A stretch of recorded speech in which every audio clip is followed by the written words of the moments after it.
Sir, may pag-alok po ba kay Sen. Jingo Estrada na umanib kapalit pagbasura raw po ng kaso sa kanya? Dito to. Walang ganon. Pero yung pakikipag-usap sa isang kasama namin, let's say member ng majority, kinakausap ng minority, o yung minority kinakausap ng majority. Normal yun. In any parliament, normal yun. Pero yung para sabihin na meron natin, Walang pananakot. hindi ka Walang namin presyo. ako kulong. We don't have that power. We have no power over the ombudsman. What happened is the rule of law. What can we do? Sir, are you also appealing to the majority na lumipat sa inyo? Yes. Sa minority? Why not? Sino-sino po kaya? Lahat sila. Meron na po ba sa kanila na Wala lang si Alan Peter. Lahat, kita namin. Malit kayo sa amin. Pero si Alan Peter, steady ka lang dyan.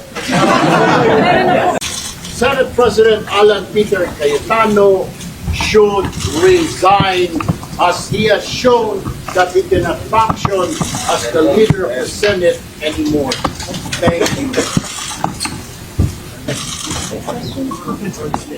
That is our joint statement of the SB 11, the minority. So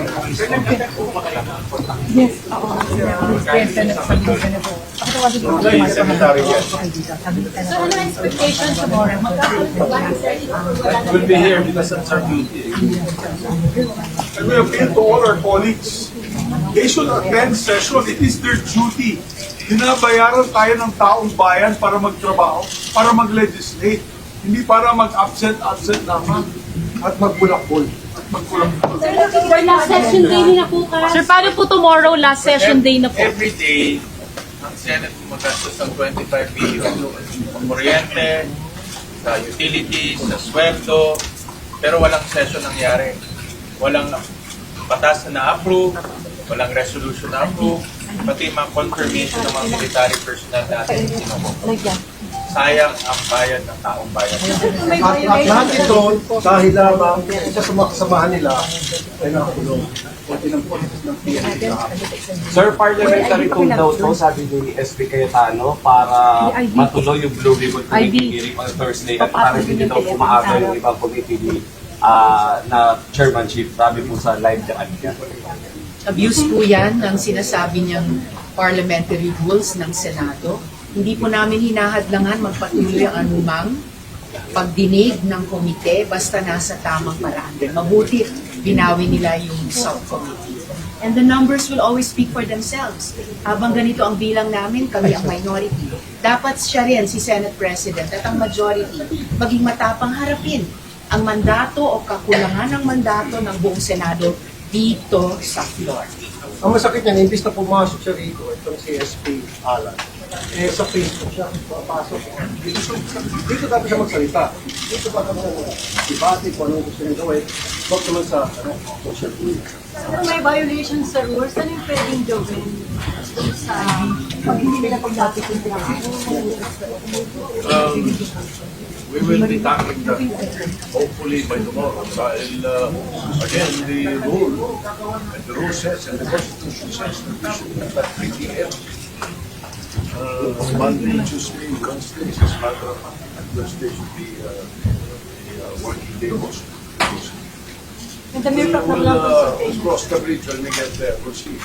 At hinihiling po namin sa mga kasama namin na nagmamahal pa po sa Senado at nais magtrabaho para sa taong bayan.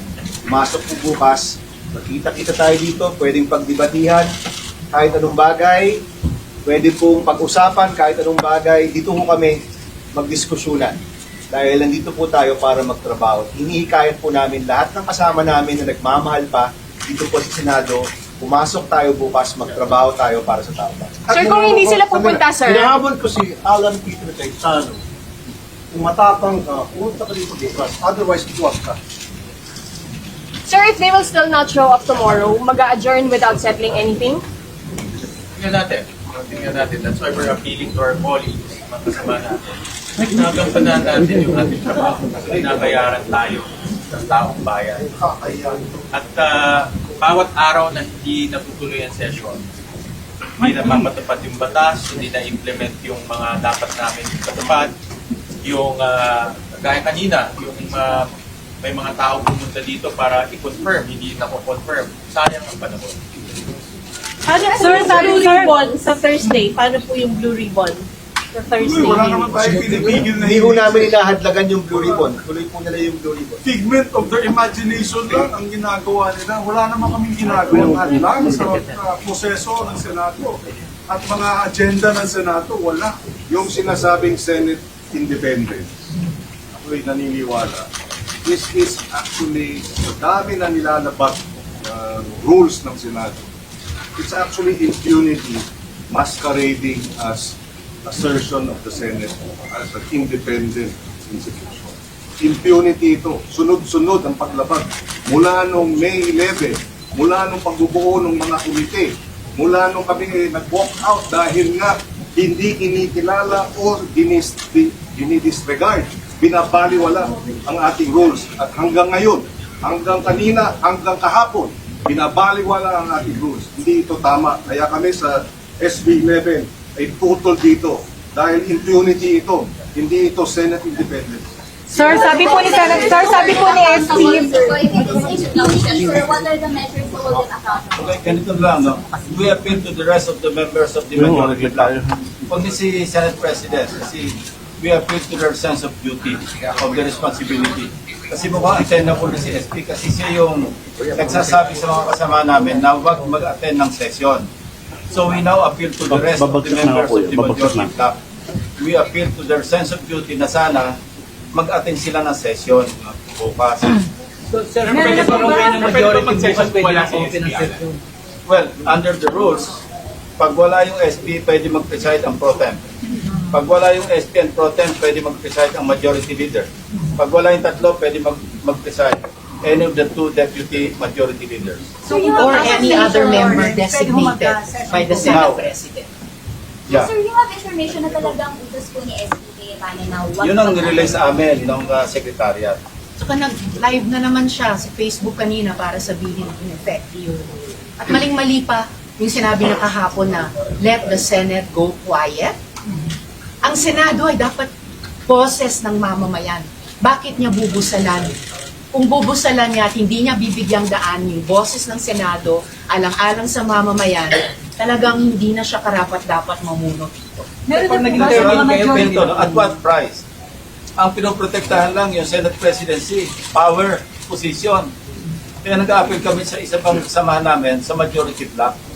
Ano bang price para sa inyo? Sa tingin namin wala eh. Tingin namin nakikisama lang sila kay Senate President Cayetano. Ako naniniwala, hindi man lahat sa majority ay mga nagpapaboto.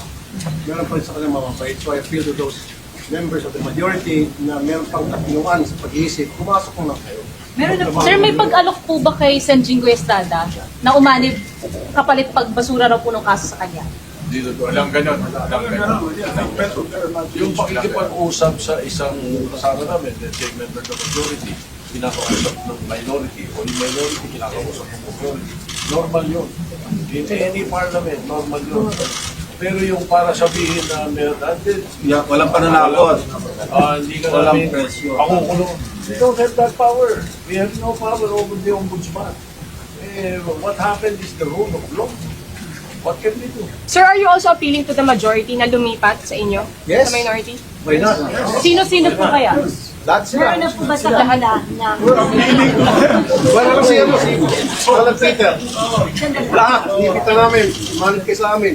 Pero si Alan Peter, steady ka lang dyan. meron na po ba sa majority na nagsabi na hindi rin nila gusto itong ginagawa na pag-boycott sa terrorist? Meron, marami. Alam ko, marami po sa kanila. Marami nagte-text sa akin na gusto talaga nila magtrabaho, hindi nila maintindihan ba nagkaganito. For the first time in my 14 years in this institution nangyari ito, na hindi po tinawag ang session dahil ayaw ng presiding officer. Never has it happened in my time here in the Senate, and I'm sure the longest serving is Senator Kiko, Senator Sen, ay hindi po nangyayari pa yan what nangyari dito sa atin. So talagang, this is unprecedented, and I think it is really a dereliction of duty and a abandonment of his post as the leader of this institution. Kanina pa lang kami ng paumanhin dahil kanina, yung dalawang third reading sana, nandyan ulit.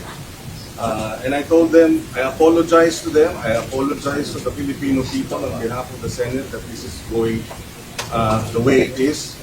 Apat dun sa 8 naka-agenda today, dapat 2 agri-bills na makikinabang sana ang ating mga magsasaka at mga isda at yung citizenship bills. Lahat hindi na-actionan dahil dito sa abandonment of responsibility. Plus dalawang health Pati yung bill bills. health ni Senator Mas Risa. na Carta of Barangay Health Workers at saka Anti-Hospital Detention Bill Anti-hospital nasa amendments na. Hindi nila bigyang daan ang sesyon para makumpleto yan para sa amin. Sa lahat, kababayan. sabihin na lang natin tulong kay Ma'am Risa, sa lahat ng nasa ospital na yun, na mga mahihirap natin mamamayan, na hino-hostage ng ospital na hindi makabayad, kasalanan ni Alan Cayetano yan, dahil ipapasa na sana namin ang batas na yan na pagbabawal yung paggagawa ng ganyan na i-hostage yung pasyente. Hindi natin na ipasa. Sir, kaya daw sila hindi po mapasok. Thumbs down, thumbs down, thumbs down! Natin, resign! Tapos dalawang araw sa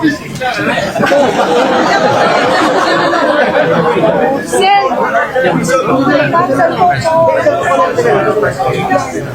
Sen JB, sir, sino pwede mag-preside?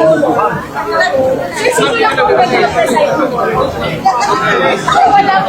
Walang nagkakatawag